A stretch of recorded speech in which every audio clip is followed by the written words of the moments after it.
बात की थी, ठीक है, वो कौन सी की थी, व्हाइट बॉक्स टेस्टिंग टेक्निक्स और ब्लैक बॉक्स टेस्टिंग टेक्निक्स की बात की थी, ठीक है। आज की क्लास में अपन जो बात करेंगे वो कौन सी है, तो वो है grey box testing bro grey box testing techniques.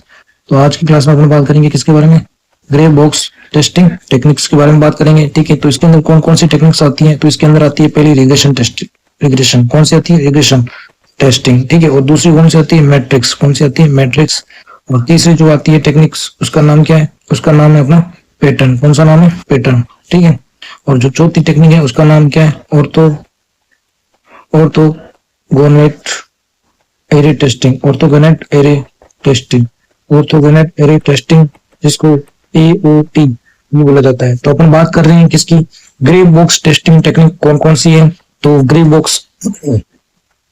Box testing techniques है वो कौन कौन सी है, तो ग्रे बॉक्स टेस्टिंग टेक्निक्स है रिग्रेशन, पहला कौन सा है रिग्रेशन, दूसरा है मैट्रिक्स, तीसरा है पैटर्न और चौथा कौन सा है ऑर्थोगोनेट एरे टेस्टिंग। ये क्या है, ये है एक प्रकार की ग्रे बॉक्स टेस्टिंग टेक्निक्स है, कौन सी है, ग्रे बॉक्स टेस्टिंग टेक्निक्स है। तो ग्रे बॉक्स टेस्टिंग टेक्निक्स है वो ग्रे बॉक्स टेस्टिंग टेक्निक्स कौन कौन सी है, तो एक तो है रिग्रेशन टेस्टिंग, दूसरा है मैट्रिक्स टेस्टिंग और पैटर्न टेस्टिंग और ऑर्थोगोनेट एरे टेस्टिंग। अब अपन सबसे पहले बात करते हैं किसकी, रिग्रेशन टेस्टिंग। तो रिग्रेशन टेस्टिंग के अंदर क्या होता है, तो अपन बात कर रहे हैं कि जब क्लाइंट है, उस क्लाइंट की जो रिक्वायरमेंट है, उस रिक्वायरमेंट का अगर चेंज हो जाती है, क्या हो जाती है, चेंज हो जाती है, तो अपन क्या करते हैं, न्यू फंक्शनलिटी या जो उसकी जो रिक्वायरमेंट चेंज हुई है उसकी वजह से जो न्यू फंक्शनलिटी या जो न्यू टेक्नोलॉजी है उसको क्या कर देते हैं, ऐड कर देते हैं। तो उस न्यू टेक्नोलॉजी या न्यू फंक्शनलिटी की वर्किंग है, उस वर्किंग को अपन क्या करते हैं, टेस्ट करते हैं। उसको टेस्ट करने के लिए जो न्यू फंक्शनलिटी है जो अपन ऐड की है उसका इम्पैक्ट ओल्ड टेस्टिंग के साथ टेस्ट करने के लिए रिग्रेशन टेस्टिंग परफॉर्म की जाती है। तो रिग्रेशन टेस्टिंग कैसे परफॉर्म की जाती है कि अपने पास पहले तो एक सिस्टम था एग्जिस्टिंग, ठीक है, और उसके साथ में अपन ने क्या किया, क्लाइंट की रिक्वायरमेंट थी, उस रिक्वायरमेंट चेंज होने के कारण उसमें क्या किया, अपने न्यू फंक्शनलिटी को क्या किया, ऐड किया। तो इस न्यू फंक्शनलिटी की वर्किंग को टेस्ट करने के लिए और साथ में अपने न्यू फंक्शनलिटी का जो इम्पैक्ट है वो ओल्ड सिस्टम के साथ टेस्ट करने के लिए कि ओल्ड सिस्टम पर उस न्यू फंक्शनलिटी की वजह से कोई इम्पैक्ट तो नहीं पड़ा है। तो इस प्रकार अपन जो टेस्टिंग करते हैं उसको क्या बोला जाता है, रिग्रेशन टेस्टिंग परफॉर्म बोला जाता है। तो इसको क्या बोला जाता है, क्लाइंट की रिक्वायरमेंट चेंज होने पर, क्लाइंट की रिक्वायरमेंट चेंज होने पर जब कोई क्लाइंट की रिक्वायरमेंट चेंज होने पर जब कोई न्यू फंक्शनलिटी ऐड की जाती है, ठीक है। क्लाइंट की रिक्वायरमेंट चेंज होने पर जब कोई न्यू फंक्शनलिटी ऐड की जाती है तो उस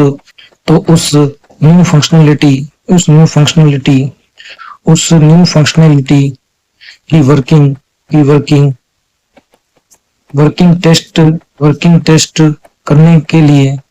टेस्ट करने के लिए और उस न्यू टेक्नोलॉजी जो न्यू फंक्शनलिटी है, उस न्यू फंक्शनलिटी का इम्पैक्ट ओल्ड सिस्टम के साथ टेस्ट करने को ही क्या कहा जाता है, रिग्रेशन टेक्निक कहा जाता है।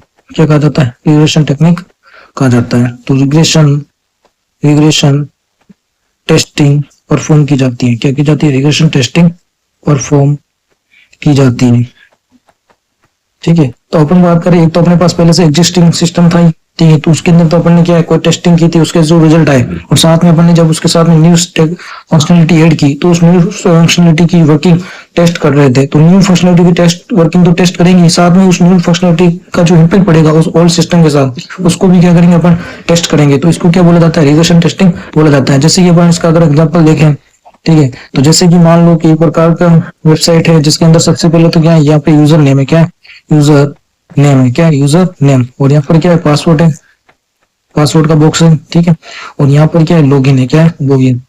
ये क्या था, ये जो लॉगिन करने का ओल्ड टेक्निक थी, क्या थी, ओल्ड टेक्निक। अपन ने जो सबसे पहले वेबसाइट बनाई, ठीक है, उसके अंदर ये ओल्ड लॉगिन टेक्निक थी, क्या थी, ओल्ड लॉगिन टेक्निक थी। अब इसके अंदर अपने पास क्लाइंट है और क्लाइंट ने बोला कि उसको उसकी रिक्वायरमेंट चेंज करनी है और लॉगिन किसके साथ करना है, लॉगिन करना है किसके साथ, गूगल अकाउंट के साथ, किसके साथ, गूगल अकाउंट के साथ, या फिर उसको लॉगिन करना है किसके साथ, फेसबुक अकाउंट के साथ।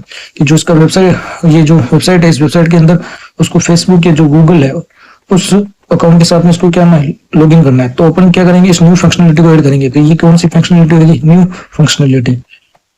तो ये जो अपनी न्यू फंक्शनलिटी है, अपन क्या करेंगे, जब इस न्यू फंक्शनलिटी को ऐड करेंगे तो अपन ये देखेंगे कि ये जो न्यू फंक्शनलिटी है ये तो ये वर्किंग कर रही है क्या प्रॉपर्ली, पहले तो ये चेक करेंगे। दूसरा ये चेक करेंगे जो ओल्ड लॉगिन की टेक्निक्स थी क्या उस पर कोई इम्पैक्ट पड़ रहा है इस न्यू फंक्शनलिटी के ऐड होने के बाद में। तो इसके लिए जो अपन टेस्टिंग परफॉर्म करते हैं इसको क्या बोला जाता है, इसको रिग्रेशन टेस्टिंग बोला जाता है। क्या बोला जाता है, रिग्रेशन टेस्टिंग बोला जाता है। ठीक है, अब अपन बात करते हैं नेक्स्ट की टेस्टिंग के लेवल क्या क्या होते हैं, मतलब कि जो स्टेप बाय स्टेप जो टेस्टिंग होती है उस टेस्टिंग का क्या लेवल होता है। तो लेवल ऑफ टेस्टिंग, टेस्टिंग का लेवल, टेस्टिंग के लेवल। तो यहाँ पर सबसे पहला लेवल आता है वो कौन सी होती है, यूनिट टेस्टिंग होती है। कौन सी होती है, सबसे पहले लेवल पे कौन सी होती है, यूनिट टेस्टिंग। और फिर कौन सी होती है, फिर होती है इंटीग्रेशन टेस्टिंग। कौन सी होती है, इंटीग्रेशन टेस्टिंग। और तीसरी कौन सी होती है, सिस्टम टेस्टिंग। कौन सी होती है, सिस्टम टेस्टिंग। और फोर्थ लेवल पे कौन सी होती है, वो होती है एक्सेप्टेंस। कौन सी होती है, एक्सेप्टेंस टेस्टिंग। तो अपन बात कर रहे हैं, ठीक है। तो अपने जो टेस्टिंग है उस टेस्टिंग के कौन कौन से लेवल होते हैं। तो फर्स्ट लेवल पे होती है वो कौन सी होती है, यूनिट टेस्टिंग। सेकंड लेवल पे होती है इंटीग्रेशन टेस्टिंग। और थर्ड लेवल पे होती है वो होती है सिस्टम टेस्टिंग। और फोर्थ लेवल पे होती है एक्सेप्टेंस टेस्टिंग। तो जो यूनिट टेस्टिंग होती है इसके अंदर अपन क्या करते हैं, तो इसके अंदर अपन इंडिविजुअल मॉड्यूल लेते हैं और उसको क्या करते हैं, टेस्ट करते हैं। तो जो टेस्ट यूनिट टेस्टिंग होती है, यूनिट मतलब एक यूनिट को अपन क्या कर रहे हैं, टेस्ट कर रहे हैं। तो एक यूनिट को बोला क्या जाता है, मॉड्यूल। तो इंडिविजुअल मॉड्यूल की जो टेस्टिंग की जाती है वो किसके अंदर होती है, वो यूनिट टेस्टिंग के अंदर होती है। किसके अंदर होती है, यूनिट टेस्टिंग के अंदर। तो यूनिट टेस्टिंग के अंदर क्या होता है, इंडिविजुअल मॉड्यूल की टेस्ट किया जाता है। क्या किया जाता है, इंडिविजुअल मॉड्यूल को टेस्ट, इंडिविजुअल मॉड्यूल को टेस्ट किया जाता है। क्या किया जाता है, इंडिविजुअल मॉड्यूल को टेस्ट किया जाता है। किसके अंदर, यूनिट टेस्टिंग के अंदर। तो यूनिट टेस्टिंग है, उस यूनिट टेस्टिंग के अंदर क्या किया जाता है, यूनिट टेस्टिंग के अंदर इंडिविजुअल जो मॉड्यूल है उस इंडिविजुअल मॉड्यूल को क्या किया जाता है, टेस्ट किया जाता है। और जो इंटीग्रेशन टेस्टिंग है इसके अंदर क्या करते हैं कि दो या दो से ज्यादा ये कोई जो अलग अलग मॉड्यूल्स हैं वो जो उन मॉड्यूल्स का इंटीग्रेट करके क्या करते हैं, इंटीग्रेट करके या कंबाइन करके जो टेस्टिंग की जाती है वो क्या कहलाती है, वो कहलाती है इंटीग्रेशन टेस्टिंग। तो मॉड्यूल को कंबाइन करके जो टेस्ट किया जाता है, मॉड्यूल को कंबाइन करके जो टेस्ट किया जाता है वो क्या कहलाता है, वो कहलाता है इंटीग्रेशन टेस्टिंग। और सिस्टम टेस्टिंग की बात करें तो सभी मॉड्यूल को अगर एक साथ, यानी कि सिस्टम सभी मॉड्यूल अगर मिल जाएंगे तो क्या बन जाएगा, सिस्टम बन जाएगा। तो सभी मॉड्यूल को एक साथ जो टेस्ट किया जाता है उसको क्या बोला जाता है, सिस्टम टेस्टिंग बोला जाता है। सभी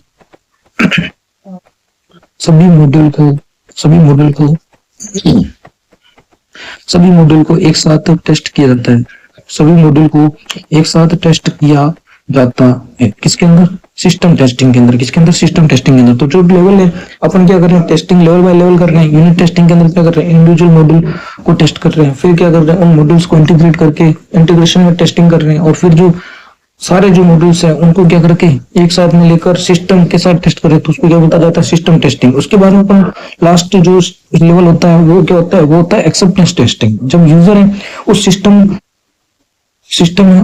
को टेस्ट करने के लिए दिया जाता है कि वो अपनी सभी रिक्वायरमेंट को टेस्ट कर सके। तो यूजर है, उस यूजर जैसे कि अपना सिस्टम तैयार हो गया, अब क्या कर रहे हैं, यूजर को सिस्टम टेस्ट करने के लिए दिया जाता है कि यूजर चेक कर ले कि उसकी जो रिक्वायरमेंट है, ठीक है, जो भी रिक्वायरमेंट है वो रिक्वायरमेंट उसके फुलफिल हो रही कि नहीं हो रही। तो उसके लिए जो टेस्ट करता है उसको क्या बोला जाता है, एक्सेप्टेंस टेस्टिंग बोला जाता है। या फिर इसको बोला जाता है यूजर एक्सेप्टेंस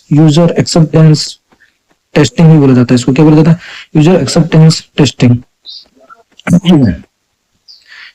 इसका मतलब क्या है कि यूजर को सिस्टम टेस्ट करने के लिए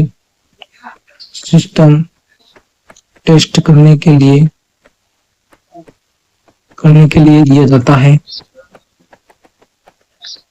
जो यूजर है उस यूजर को क्या किया जाता है, सिस्टम टेस्ट करने के लिए दिया जाता है कि वह अपनी सभी रिक्वायरमेंट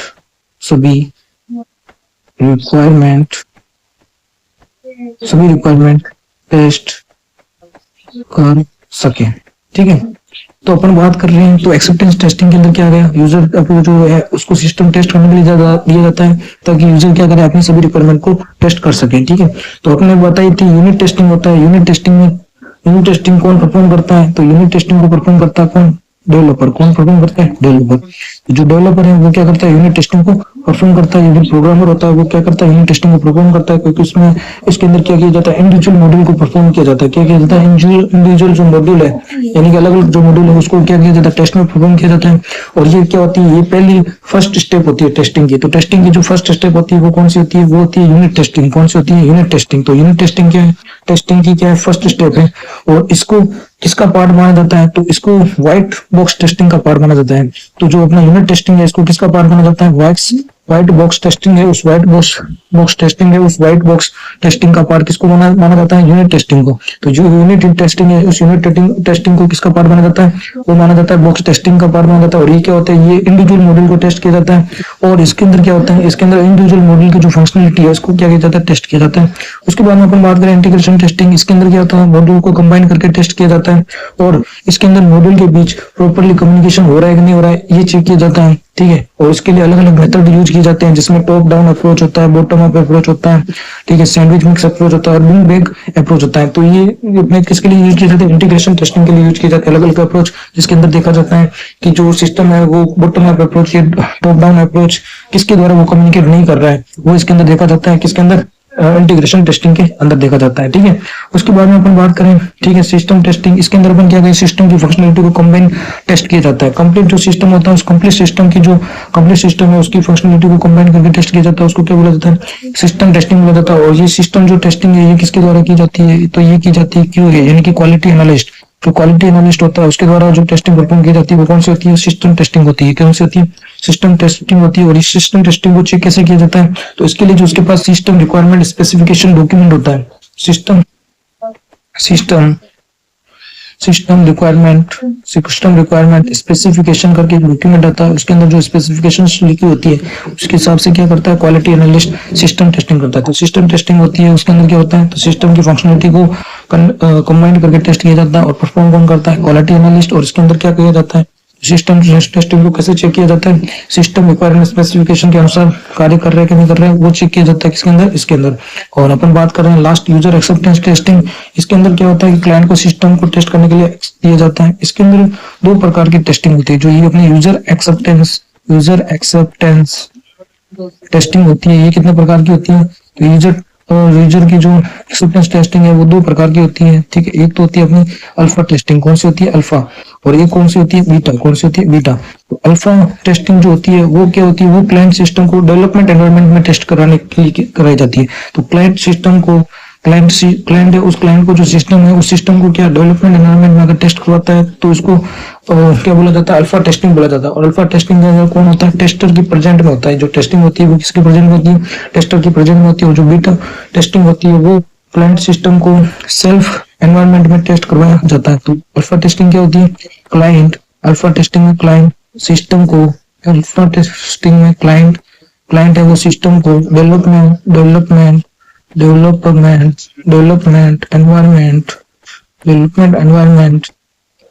एनवायरनमेंट में टेस्ट करता है। क्या करता है? टेस्ट करता है।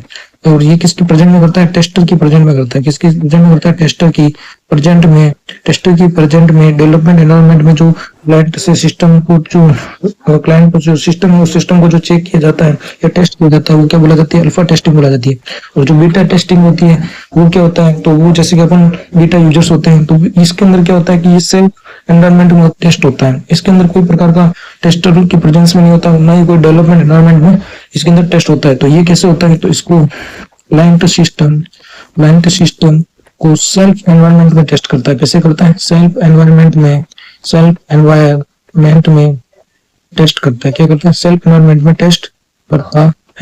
तो अपने को याद ध्यान रखना है कि जो अल्फा टेस्टिंग होती है वो किसको बोला जाता है? तो अल्फा टेस्टिंग बोला जाता है। क्लाइंट जब सिस्टम को डेवलपमेंट एनवायरनमेंट में टेस्ट करता है टेस्टर की प्रेजेंट में तो उसको क्या बोला जाता है? अल्फा टेस्टिंग बोला जाता है। और जब क्लाइंट है वो क्लाइंट सिस्टम को सेल्फ एनवायरनमेंट में टेस्ट करता है तो उसको क्या बोला जाता है? बीटा टेस्टिंग बोला जाता है।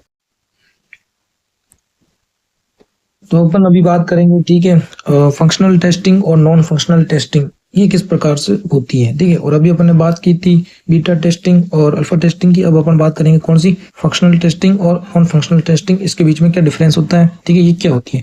तो अपन पहले बात करते हैं कौन सा? Functional testing. ठीक है। तो यहाँ पे लिख देते हैं फंक्शनल यहाँ पे फंक्शनल टेस्टिंग और यहाँ पे क्या लिख देते हैं, non functional testing, non functional testing. ठीक है, तो इनके बीच में क्या क्या डिफरेंस होता है। तो फंक्शनल टेस्टिंग की बात करें तो अपने को फंक्शनल टेस्टिंग है, अपने बताया था फंक्शनल टेस्टिंग क्या होती है, ऐसी टेस्टिंग जो कि क्या होती है, क्लाइंट की रिक्वायरमेंट होती है। और नॉन फंक्शनल होता है, वो रिक्वायरमेंट क्या होती है, ऐसी रिक्वायरमेंट होती है जो कि क्या होती है, एडिशनल होती है, मतलब कि उसकी क्लाइंट की एक्सेप्टेशन होती है, रिक्वायरमेंट नहीं होती, मतलब ऑप्शनल होती है। ठीक है, तो इसी प्रकार जो फंक्शनल टेस्टिंग है, इसका अगर अपन बात करेंगे तो ये किस पे बेस्ड होती है, ये बेस्ड होती है क्लाइंट की रिक्वायरमेंट पे। तो बेस्ड ऑन क्लाइंट रिक्वायरमेंट, ये क्या होती है, क्लाइंट की रिक्वायरमेंट के ऊपर बेस्ड होती है। ठीक है, और जो नॉन फंक्शनल जो टेस्टिंग होती है, ये क्या होती है, ये बेस्ड होती है किस पर, यूजर की या क्लाइंट की एक्सपेक्टेशन पर। तो based on client based on client acceptation, client की जो एक्सेप्टेशन होती है उसके ऊपर क्या होती है, ये बेस होती है। कौन सी, नॉन फंक्शनल वाली। और फंक्शनल किस पे होती है, क्लाइंट की रिक्वायरमेंट के ऊपर। ठीक है, और जो ये फंक्शनल टेस्टिंग है, इसमें क्या परफॉर्म किए जाते हैं टेस्ट। तो इसके अंदर जो टेस्ट परफॉर्म किया जाता है कि how well the system performs, कि सिस्टम है वो किस प्रकार से कितना अच्छा परफॉर्म कर रहा है। तो how well the system performs, system में वो सिस्टम कैसे परफॉर्म कर रहा है, ये किसके अंदर बताया जाता है, फंक्शनल टेस्टिंग के अंदर बताया जाता है। जबकि नॉन फंक्शनल टेस्टिंग है, इसके अंदर क्या टेस्ट में बताया जाता है कि जो सिस्टम है वो सिस्टम कैसे रेस्पॉन्स कर रहा है। इसमें तो बताएगा, फंक्शनल में कैसे बताएगा किस फंक्शन है वो फंक्शन कैसे परफॉर्म कर रहा है। जबकि नॉन फंक्शनल में क्या बताएगा कि सिस्टम है, उस सिस्टम का रेस्पॉन्स कैसा है। तो इसके अंदर क्या बताएगा, तो how well the system response, how well the system response. ठीक है, उसके बाद में अपन बात करें कि जो फंक्शनल टेस्टिंग होती है, ठीक है, वो फंक्शनल टेस्टिंग किसके लिए, मतलब किसके लिए यूज की जाती है। तो वो यूज की जाती है बिजनेस की रिक्वायरमेंट के हिसाब से। किसके लिए, इसके जो एप्लीकेशन टेस्टिंग का, फंक्शनल टेस्टिंग का एप्लीकेशन, वो एप्लीकेशन क्या है,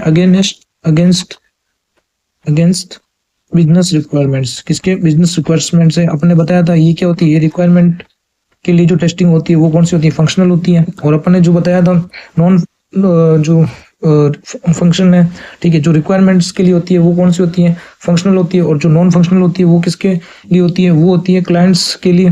किसके लिए, परफॉर्म रिक्वायरमेंट्स। तो रिक्वायरमेंट्स, ठीक है, तो परफॉर्मेंस रिक्वायरमेंट्स है, उस परफॉर्मेंस के लिए तो कौन सी होगी, तो परफॉर्मेंस के लिए होगी नॉन फंक्शनल। कौन सी होगी, नॉन फंक्शनल। तो अगेंस्ट क्लाइंट परफॉर्मेंस के लिए कौन सी होगी, परफॉर्मेंस के लिए होगी नॉन फंक्शनल। और जो अपने रिक्वायरमेंट्स के लिए होगी वो कौन सी होगी, वो होगी अपनी फंक्शनल। ठीक है, और बिजनेस रिक्वायरमेंट के लिए होगी फंक्शनल, और जो क्लाइंट की परफॉर्मेंस के लिए होगी वो कौन सी होगी, नॉन फंक्शनल। ठीक है, उसके बाद में अपने को पूछा जाए तो ये दोनों के दोनों है, ये दोनों सिस्टम टेस्टिंग के पार्ट है। क्या है, दोनों के दोनों सिस्टम टेस्टिंग के पार्ट है। तो ये लिख सकते हैं बोथ, इसके यहाँ पर क्या लिख सकते हैं, बोथ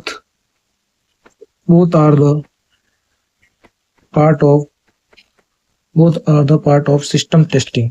जो सिस्टम है उस सिस्टम की टेस्टिंग के क्या है, दोनों के दोनों पार्ट है। तो both are the part of system testing. ठीक है, उसके बाद में अपन बात करें, ठीक है, फंक्शनल टेस्टिंग है, वो फंक्शनल टेस्टिंग का बिहेवियर कैसे होता है। ठीक है, तो फंक्शनल टेस्टिंग का बिहेवियर होता है validating the behaviour of application. क्या करता है ये वैलिडेट करता है एप्लीकेशन के बिहेवियर को। किसको करता है, तो validating the behaviour of application. ये क्या करता है, ये एप्लीकेशन के बिहेवियर है उसको क्या करता है, वैलिडेट करता है। जबकि नॉन फंक्शनल होता है, ये क्या करता है, ये करता है validating the performance of the application. Application का जो परफॉर्मेंस है उसको क्या करता है, वैलिडेट करता है। तो validating the performance of the application. तो एप्लीकेशन है, उस एप्लीकेशन का जो परफॉर्मेंस है वो कौन वैलिडेट करता है। ठीक है, वो करता है अपना नॉन फंक्शनल। जो की फंक्शनल होता है वो क्या करता है, वो परफॉर्म करता है, क्या वो परफॉर्म करता है अपने, ठीक है, तो वो परफॉर्म क्या करता है, वो बिहेवियर ऑफ द एप्लीकेशन को परफॉर्म करता है। अब अपन बात करें कौन कौन सी टेस्टिंग होती है इसके अंदर। ठीक है, तो इसके अंदर जो फंक्शनल है इसके अंदर यूनिट टेस्टिंग होती है। ठीक है, और कौन सी होती है, इंटीग्रेशन टेस्टिंग होती है फंक्शनल के अंदर, इंटीग्रेशन। और कौन सी होती है, स्मोक टेस्टिंग होती है। क्या होती है, स्मोक टेस्टिंग। और कौन सी होती है, और होती है सैनिटी टेस्टिंग कौन सी होती है, सैनिटी टेस्टिंग, और कौन सी होती है, रिग्रेशन टेस्टिंग, कौन सी होती है, रिग्रेशन। ये सब किसके अंदर आती है, ये सब सारी जो टेस्टिंग्स होती है वो किसके अंदर आती है, वो फंक्शनल टेस्टिंग के अंदर आती है। तो फंक्शनल टेस्टिंग के अंदर कौन कौन सी आती है, यूनिट टेस्टिंग आती है, इंटीग्रेशन टेस्टिंग आती है, और स्मोक टेस्टिंग आती है, और सैनिटी टेस्टिंग और रिग्रेशन टेस्टिंग आती है। ठीक है, उसके बाद में अपन बात करें कि जो नॉन फंक्शनल है उसके अंदर कौन कौन सी टेस्टिंग आती है। तो लो जो अपना नॉन फंक्शनल है इसके अंदर जो टेस्टिंग आती है वो कौन कौन सी आती है, एक तो लोड परफॉर्मेंस, कौन सी आती है, लोड परफॉर्मेंस। तो लोड जो परफॉर्मेंस है वो किसके अंदर आती है, नॉन फंक्शनल के अंदर आती है। और जो स्ट्रेस या वॉल्यूम टेस्टिंग है वो भी किसके अंदर आती है, नॉन नॉन फंक्शनल के अंदर आती है। और जो सिक्योरिटी टेस्टिंग होती है वो भी किसके अंदर आती है, नॉन फंक्शनल के अंदर आती है। और इंस्टॉलेशन टेस्टिंग ये भी किसके अंदर आती है, नॉन फंक्शनल के अंदर आती है। ठीक है, तो अपने को याद रखना है कि कौन सी टेस्टिंग है वो फंक्शनल टेस्टिंग के अंदर आती है और कौन सी टेस्टिंग नॉन फंक्शनल के अंदर आती है। ठीक है, अब जो ये अपनी फंक्शनल टेस्टिंग होती है, ठीक है, ये किस चीज को मतलब ज्यादा वैल्यू देती है, तो ये देती है कंसंट्रेटिंग ऑन कस्टमर रिक्वायरमेंट। ये क्या करती है, कंसंट्रेटिंग ऑन कस्टमर रिक्वायरमेंट्स। ये क्या करती है, कस्टमर की जो रिक्वायरमेंट है उस पर कॉन्सेंट्रेट करती है। कौन, फंक्शनल। ठीक है, तो फंक्शनल टेस्टिंग है वो किस पर कॉन्सेंट्रेट करती है, कस्टमर की रिक्वायरमेंट्स पे। और जो अपना नॉन फंक्शनल होता है ये किस पे कॉन्सेंट्रेट करती है, कस्टमर की एक्सेप्टेशन पर। किस पे, कस्टमर की एक्सेप्टेशन पर है, उस पे क्या करती है, ये कॉन्सेंट्रेट करती है। ठीक है, फंक्शनल टेस्टिंग है। ठीक है, ये इसका मतलब क्या होता है कि सिस्टम है वो सिस्टम क्या कर रहा है, how system is doing. System है वो सिस्टम क्या कर, how is your system is doing. तो जो आपका सिस्टम है वो कैसे कर रहा है, ये किस में आता है, फंक्शनल के अंदर आता है। तो फंक्शनल के अंदर क्या आता है, इसका मीन्स क्या है टेस्टिंग का, तो how is your system is doing. ये किसके अंदर आता है, ये आता है अपने फंक्शनल के अंदर। और नॉन फंक्शनल के अंदर क्या आता है, well your system is being. ठीक है, तो यहाँ पर जो हाउ वेल यानी कितना अच्छा आपका सिस्टम है, वो how well your system is doing, मतलब कि परफॉर्मेंस आ गया इसके अंदर। How well your system doing मतलब कितना अच्छा सिस्टम कर रहा है। और यहाँ पे आता है किस सिस्टम कैसे कर रहा है, तो वो तो आता है फंक्शनल के अंदर। और how well your system is doing कितना अच्छा आपका सिस्टम कर रहा है, वो किसके अंदर आता है, नॉन फंक्शनल के अंदर। ठीक है, तो ये क्या होता है, ये फंक्शनल और नॉन फंक्शनल रिक्वायरमेंट्स होती हैं। ठीक है, जिसके बारे में अपन ने भाई बात की है। ठीक है, उसके बाद में अपन एक बात करते हैं स्टैटिक टेस्टिंग और एक डायनेमिक टेस्टिंग। स्टैटिक टेस्टिंग क्या होती है और डायनेमिक टेस्टिंग क्या होती है। तो सबसे पहले अपन बात करते हैं किसकी, स्टैटिक टेस्टिंग। स्टैटिक टेस्टिंग है, ठीक है, इसको क्या बोला जाता है, इसको बोला जाता है वेरिफिकेशन। क्या बोला जाता है, वेरिफिकेशन। या फिर इसको बोला जाता है डॉक्यूमेंटेशन टेस्टिंग। ठीक है, तो अपने को पूछा जाए स्टैटिक टेस्टिंग को क्या बोला जाता है, वेरिफिकेशन टेस्टिंग या फिर डॉक्यूमेंटेशन टेस्टिंग बोला जाता है। इसमें क्या होता है, तो स्टैटिक टेस्टिंग जब अपने मान लो कोई सॉफ्टवेयर है, ठीक है, ये सिस्टम है, उसको अपन ने डेवलप ही नहीं किया, उससे पहले जो कोई टेस्टिंग होती है, ठीक है, जो डॉक्यूमेंट से जो टेस्ट किया जाता है उसको क्या बोला जाता है, स्टैटिक टेस्टिंग बोला जाता है। तो ये क्या होती है, ये सॉफ्टवेयर या सिस्टम को बिना डेवलप किए, सॉफ्टवेयर को बिना कोड किए, उसके जो डॉक्यूमेंट्स है उसको टेस्ट किया जाता है, उसको क्या बोला जाता है, अपना स्टैटिक टेस्टिंग बोला जाता है। ठीक है, इसके अंदर क्या होता है, इसके अंदर अलग अलग टेक्निक्स आती है, जैसे कि रिव्यू टेक्निक। अपन ने जो भी सिस्टम है उस सिस्टम का जो भी डॉक्यूमेंट है उसको क्या करते हैं, रिव्यू करते हैं, इंस्पेक्शन करते हैं कि अपना जो भी अपने स्पेसिफिकेशन पैरामीटर्स लिए हैं वो सही है कि नहीं है। और क्या करते हैं, वॉक थ्रू, मतलब कि जो भी आपका डॉक्यूमेंट है उससे पूरा होकर जाते हैं कि डॉक्यूमेंट एक प्रकार का क्या है, क्लीन एंड कट, सही तरीके से डॉक्यूमेंट के अंदर सारे डेटा क्या है, करेक्ट है। दूसरा आता है क्या, डायनेमिक। क्या आता है, डायनेमिक टेस्टिंग। जो डायनेमिक टेस्टिंग है, ठीक है, वो क्या होती है, वो होती है वैलिडेशन। क्या होती है, वैलिडेशन। तो अपने को याद रखना है स्टैटिक टेस्टिंग होती है वो क्या होती है, वेरिफिकेशन। और जो डायनेमिक टेस्टिंग होती है वो क्या होती है, वैलिडेशन। ठीक है, तो डायनेमिक टेस्टिंग में क्या होता है, तो डायनेमिक टेस्टिंग में सिस्टम को डेवलप करने के बाद जो टेस्ट किया जाता है वो कौन से होते हैं, वो होता है डायनेमिक टेस्टिंग। और जैसे सिस्टम अपने डेवलप कर दिया उसके बाद में देखते हैं कि सिस्टम सही से काम कर रहा है कि नहीं कर रहा है। ठीक है, तो वो क्या होता है, वो होता है डायनेमिक टेस्टिंग। ठीक है, इसके अंदर कौन कौन सी टेस्टिंग आती है, तो अपन ने बताया था स्मोक टेस्टिंग। ठीक है, इसके अंदर कौन सी आती है, एक आती है स्मोक। क्या है स्मोक क्या होता है, जैसे आपने सिस्टम बनाया, ठीक है, जैसे नया सिस्टम बनाया उसके अंदर वो नया सिस्टम जो बनाया वो स्टेबल है कि नहीं है, तो वो किसके द्वारा चेक किया जाता है, वो चेक किया जाता है स्मोक टेस्टिंग के द्वारा। किसके द्वारा, स्मोक टेस्टिंग के द्वारा। तो इससे क्या चेक किया जाता है, स्टेबल टेस्टिंग। ये स्टेबिलिटी को चेक करती है, और कब करती है, जब न्यू रिलीज बिल्ड, कोई भी जो नया सॉफ्टवेयर या नया सिस्टम बना है अभी उसके ऊपर उसकी स्टेबिलिटी को टेस्टिंग करने के लिए क्या किया जाता है, स्मोक टेस्टिंग किया जाता है। क्या किया जाता है, स्मोक टेस्टिंग किया जाता है। और जो सैनिटी टेस्टिंग होती है वो स्टेबल बिल्ड पर परफॉर्म की जाती है। ठीक है, और उसके बाद में अपन बात करेंगे, ठीक है, कि जो अपनी ये स्टैटिक और डायनेमिक टेस्टिंग है, ठीक है, इसमें क्या क्या डिफरेंस होता है, ठीक है, वो अपन बात करने वाले हैं, ठीक है, कि इसके बीच में क्या क्या डिफरेंस होता है, स्टैटिक स्टैटिक टेस्टिंग और डायनेमिक टेस्टिंग में क्या क्या डिफरेंस होते हैं, ठीक है, तो इसकी अपन बात करने वाले हैं अभी, ठीक है। तो अपनी एक तो है क्या, अपनी एक तो है स्टैटिक टेस्टिंग और दूसरी कौन सी है, डायनेमिक टेस्टिंग। स्टैटिक टेस्टिंग और कौन सी है, डायनेमिक टेस्टिंग। डायनेमिक टेस्टिंग, ठीक है। अपने बताया जो स्टैटिक टेस्टिंग है, वो static testing is completed without executing the program. जो अपना स्टैटिक टेस्टिंग है वो क्या है, पहले ही, उससे पहले ही जब एग्जीक्यूट करते हैं प्रोग्राम, उससे पहले जो टेस्टिंग होती है वो कौन सी होती है, स्टैटिक टेस्टिंग होती है। और जो डायनेमिक टेस्टिंग होती है वो कब कंप्लीट की जाती है, एग्जीक्यूशन ऑफ प्रोग्राम के बाद में। और ये कौन सी होती है, ये अपने बताया था, ये क्या होती है, वेरिफिकेशन स्टेज के अंदर होता है, ठीक है। जब डॉक्यूमेंट है उस डॉक्यूमेंट का वेरिफिकेशन करते हैं, ठीक है, तो जो वो होता है वो क्या कहलाती है, वो स्टैटिक टेस्टिंग कहलाती है। और जो अपन सॉफ्टवेयर बनने के बाद, इस सिस्टम बनने के बाद जो उसको वैलिडेट करते हैं एग्जीक्यूशन स्टेज पर, वो कौन सी होती है, वो होती है अपनी डायनेमिक टेस्टिंग, ठीक है। उसके बाद में अपन बात करें तो ये अपनी जो स्टैटिक टेस्टिंग है ये कब की जाती है, तो ये बिफोर द कंपाइलेशन की जाती है। मतलब कि अपन ने बताया कि जो प्रोग्राम है उसका एग्जीक्यूशन है कंपाइलेशन से बिफोर, तो बिफोर द कंपाइलेशन, कंपाइलेशन से पहले जो की जाती है वो कौन सी स्टैटिक है। और जो execution executed after the compilation, तो कंपाइलेशन के बाद में की जाती है वो कौन सी होती है, कंपाइलेशन बाद में वो कौन सी होती है, वो होती है अपनी डायनेमिक। अब उसके बाद में अपन बात करें तो यहाँ पर जो, अब इससे फायदा क्या होता है, जो अपनी स्टैटिक टेस्टिंग करते हैं इससे फायदा होता है कि अपन पहले से क्या करते हैं, प्रिवेंट कर देते हैं क्या, डिफेक्ट्स होते हैं, प्रिवेंट्स द डिफेक्ट्स। क्योंकि अगर डॉक्यूमेंट्स में ही पहले अपन उसके अंदर सबसे पहले जब बनाने से पहले अपना डॉक्यूमेंट रॉन्ग होगा तो उसके बाद में क्या होगी, कॉस्ट बढ़ेगी। तो अपन पहले से उसको क्या करते हैं, प्रिवेंट्स डिफेक्ट्स कर देते हैं, ठीक है। और इसके अंदर क्या होता है, जो अपनी डायनेमिक टेस्टिंग होती है इसके अंदर तो अपन क्या करते हैं, टेस्टिंग में फाइंड ही करते हैं, कि फाइंड करते हैं और क्या करते हैं, फिक्स करते हैं। तो finding and fixing the defects बनाने के बाद में, और इससे अपने क्या होता है, इससे फायदा होता है। फायदा क्या होता है कि कॉस्ट है वो लेस, इसके अंदर जो कॉस्ट है वो कॉस्ट भी क्या लगती है, कम लगती है, क्योंकि इसके अंदर अपन को सिर्फ डॉक्यूमेंट में ही अपने को वो एरर्स फाइंड करने होते हैं। तो cost is less for finding the defects, finding the defects and fixes. तो जो इसके अंदर डिफेक्ट्स है उसको फाइंड करना और फिक्स करने के लिए कॉस्ट क्या है, बहुत कम लगेगा, क्योंकि इसके अंदर क्या है, डॉक्यूमेंट को ही वेरीफाई करना होता है, ठीक है। और इसके अंदर क्या होगी, कॉस्ट हाई होगी, क्या होगी, कॉस्ट इज हाई, क्योंकि इसमें सिस्टम डिजाइन हो चुका है। उसके बाद में अपन को क्या करना है, एरर को फाइंड करना और क्या करना है, फिक्स करना है। ये डिफेक्ट्स है उसको फाइंड करना है और क्या करना है, फिक्स करना है, क्या करना है, फिक्स करना है, ठीक है। तो ये थोड़ा क्या हो जाएगा, ये थोड़ा क्या हो जाएगा, कॉस्टली हो जाएगा, क्या हो जाएगा, कॉस्टली। तो अपने को ये ध्यान रखना है कि ठीक है, कॉस्टली किस में होएगा, ठीक है।